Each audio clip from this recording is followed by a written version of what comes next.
আমাদের মধ্যেকারদের কবরের পাশ দিয়ে আমাদের মাঝে আগমন করেছিলেন। আল্লাহর মর্জি, তিনি আল্লাহর ডাকে সাড়া দিয়ে চলে গেছেন।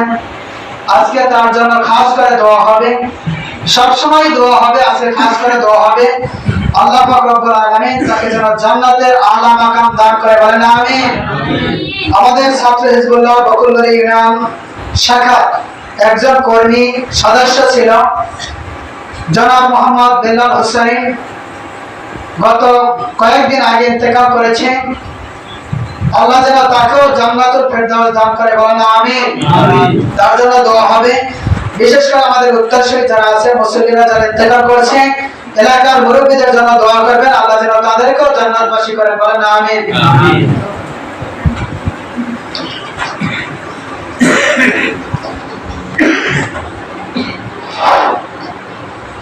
اللهم آمين.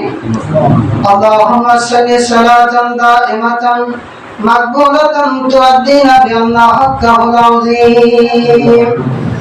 رب كريم, আমরা কতিপয় গুনাহগার বান্দা সৈয়দুল আইয়াম সপ্তাহের শ্রেষ্ঠ দিনে পবিত্র জুমার নামাজ শেষ করে মাসের মধ্যে আরবি হিজরি সালের প্রথম মাস মুহররম মাসে মুহররমের 10 তারিখে আল্লাহ তোমার একজন ওলিকে হারিয়ে তার ইসারে সওয়াব উদ্দেশ্য করে রব্বে কারিমের দরবারে দুখানা হাত তুলেছি, যার হাত দুখানা আপনার কাছে বেশি পছন্দনীয়, তার হাতের ওসিলায় আজকের দোয়ার আয়োজন থেকে আপনি কবর মঞ্জুর করে নিন।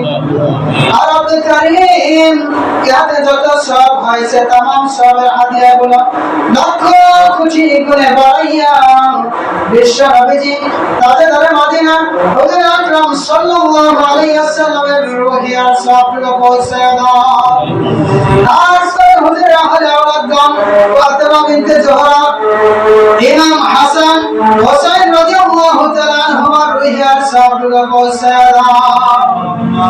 রব্বে কারীম, আজকের সজিলার মাটিতে হাসনাইনার গোলবাগের নিচে শহীদ মুজাদ্দিদ জামান, আমিরে শরিয়াত, আমিরে তরিকত, আমিরুল ইরশাদ, কুতুবুল আলম আলহাজ হযরত মাওলানা শাহ মুহাম্মদ মুহিবুল্লাহ সাহেব রাহমাতুল্লাহি আলাইহি রুহি আর সওয়াবগুলো পৌঁছায় দাও।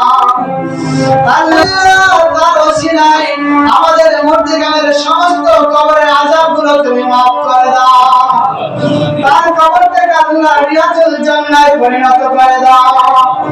আল্লাহ জান্নাতুল আলা মাকামে জান্নাতুল ফিরদাউসে